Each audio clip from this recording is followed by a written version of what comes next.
Welcome back to my channel simple lifestyle চ্যানেলে আরও একটি নতুন ভিডিওতে তোমাদের অনেক অনেক স্বাগত। তো আজকে হচ্ছে একটা স্পেশাল দিন, আজকে হচ্ছে জামাই ষষ্ঠী।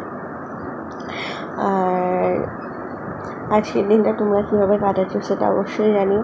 আমার তো এবছর দিনটা যে এরকমভাবে কাটবে আমি তো কোনোদিনও ভাবতেই পারিনি।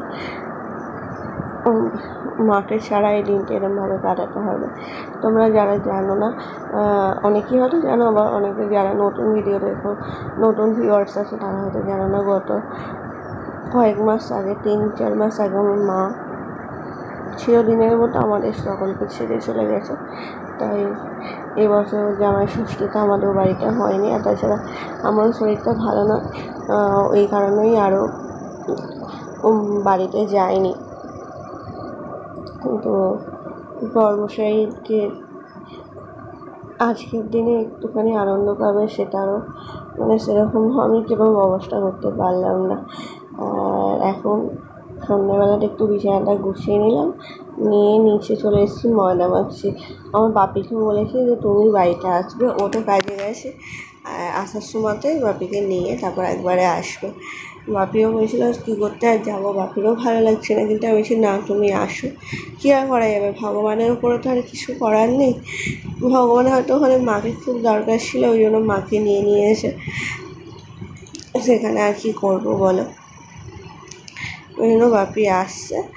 আর এদিকে আমি টুকটুক করে লুচিগুলোকে ভেজে নিয়েছি। ওবেলা রান্না করা আছে। মা যেহেতু আজকে সারাদিনে মায়ের ষষ্ঠীর উপোস ছিল, ওই জন্য সকালবেলাতে শুধু চিড়ে খেয়েছিলো বলে ওই জন্য লুচি করলাম। আর এই যে বাপিও চলে এসছে। এখন দেখছো গরমে ঘেমে অবস্থা খারাপ হয়ে গেছে। আর মায়ের জন্য বলেছিলাম পনির আনতে, তো সেই পনিরটাই এখন রান্না করছি।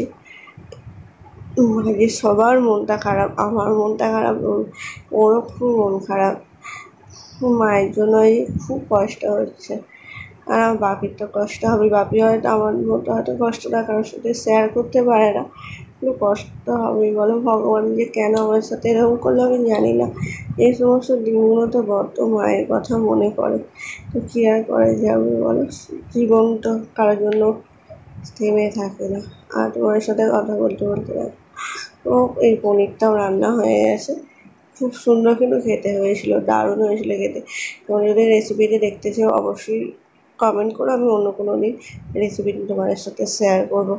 আর এখন বাজে 9:10-15 হয়ে গেছে, বাইরে প্রচণ্ড ঝড় উঠেছে। আর একবার ঝড় ওঠা মানে কারেন্ট চলে গেছে।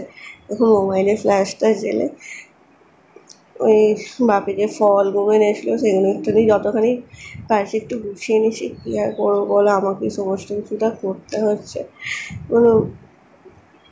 কী আর বলবো, কিছু বলার ভাষা নেই। তো এই যে বাপির দই, মিষ্টি, ফল সমস্ত কিছু নিয়ে এসে ওইগুলো এখন বাটিতে সাজিয়ে নিচ্ছি। আর এই যে এখনই কারেন্টটাকে চলে যেতে হলো, ভালো লাগে। তোমরা কীরকমভাবে কি এনজয় করলে সেটাও অবশ্যই জানিও। আর এই যে আমার বড়মশাইয়ের ফেভারিট জিনিস সাজানো হচ্ছে, মিষ্টি। এই যে বাইরেটা পুরো অন্ধকার। আর এই ল্যাম্পটাও কারেন্ট চলে গেলেও এমার্জেন্সি যে ল্যাম্পগুলো হয় সেগুলো কারেন্ট চলে গেলেও জ্বলার কথা, এই ল্যাম্পটাও আজকে ধোকা দিয়ে দিয়েছে, ল্যাম্পটাও খারাপ হয়ে গেছে। কী অবস্থা। আর যাকে 10-15 মিনিটের মধ্যে কারেন্ট চলে এসেছে। আর বড়মশাইকে খেতেও দিয়ে দিয়েছি। দেখো আজকে কী কী বসে মেখেছিলো, লুচি, পনিরের তরকারি, স্যালাড, এখানে মিষ্টি,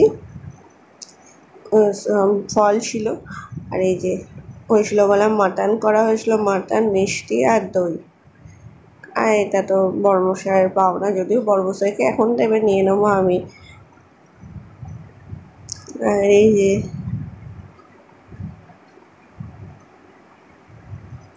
বড়মশাই বসে আছে, বাপি আশীর্বাদ করছে। এই সময়টা না আমার চোখ দিয়ে সত্যি ওই যে চোখে জল চলে এসেছিলো। মায়ের জন্য খুব মনটা খারাপ হচ্ছিল। মা তোমাকে ছাড়া এই বছরই প্রথম জামাই ষষ্ঠীটা করছে। আরবারেও করেছিল, বাপিই দিয়েছিল, কিন্তু আরবারে মা বাড়িতে বাড়িতে ছিল, আমি ভেবেছিলাম সবাই হয়তো মা ভালো হয়ে যাবে, এবছর হয়তো মা নিজেই করবে, তো কী করবো, সেটা আর সম্ভব হলো না। বর্মশাই এসে গিফট পেয়ে কত খুশি, কত খুশি। তো চলো খেয়ে নিই। আর আমাকে কেমন লাগছে বলো? হ্যাঁ, পুরো পেতনির মতো লাগছে। ভেবেছিলাম ড্রেসটা চেঞ্জ করবো, কিন্তু যা গরম আর ভালো লাগেনি। তারপর তো কারেন্ট ছিল না, এই কারেন্ট এলো। তো চলো বর্মশাই খেয়ে দিই, আর ওদিকে আমি বাপির খাবারটাও রেডি করি। আর এই যে মাও বসে আছে।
তো এখন বাজে 10:30, আর বাপিও বাড়ি চলে যাচ্ছে।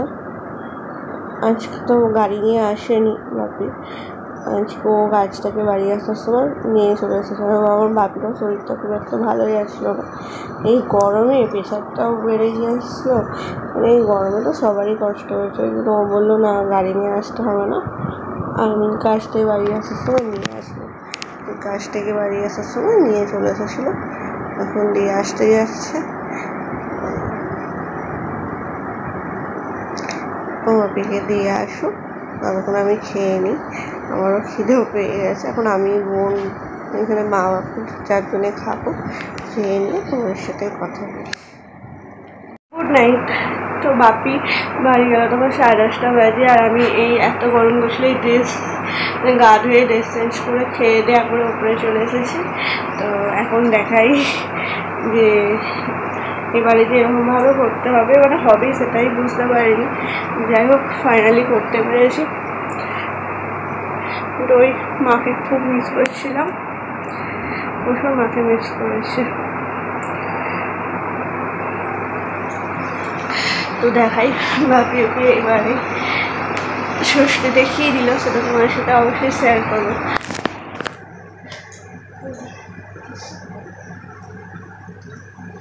এবারে যে এরকমভাবে হবে তো সেটা বুঝতেই পারিনি, আর আজকে হওয়ারও মধ্যে শুনে না, ভেবেছিলাম হয়তো রবিবার দিনে বাড়িতে থাকবে, ও রবিবার দিনে করবো, কিন্তু রবিবার দিনে ওর দেখলাম দশহরা, তো জন্য কাজ থেকে বাড়ি এলো, আর বাপিও বাড়ি গিয়েছিলো, বাপিও এলো।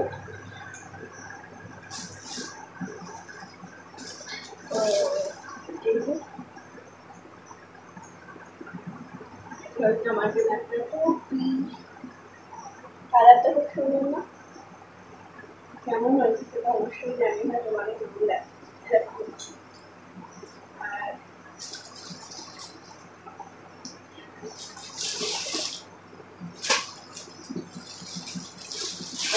নিয়েছি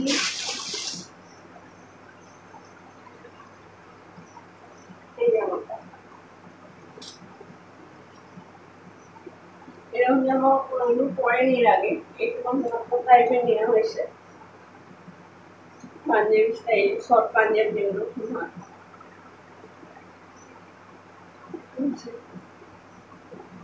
আজকে এখন খেলা হচ্ছে, অবশ্যই খেলা দেখছি আমি, পরে এসে এগুলো গুছিয়ে নিই। তো চলো আজকে ভিডিওটা আমি এখানে শেষ করছি। যদি তোমাদের মতো ভালো লাগে প্লিজ প্লিজ প্লিজ লাইক করো, শেয়ার করো, কমেন্ট করো, আমার চ্যানেলটিকে অবশ্যই সাবস্ক্রাইব করো, আর প্লিজ প্লিজ প্লিজ চ্যানেলটিকে সাবস্ক্রাইব করে এভাবেই আমার পাশে থেকো। আবারও দেখা হচ্ছে তোমাদের সাথে নতুন কোনো ভিডিও। ততক্ষণ আমার সবাই ভালো থেকো, সুস্থ থেকো, টাটা।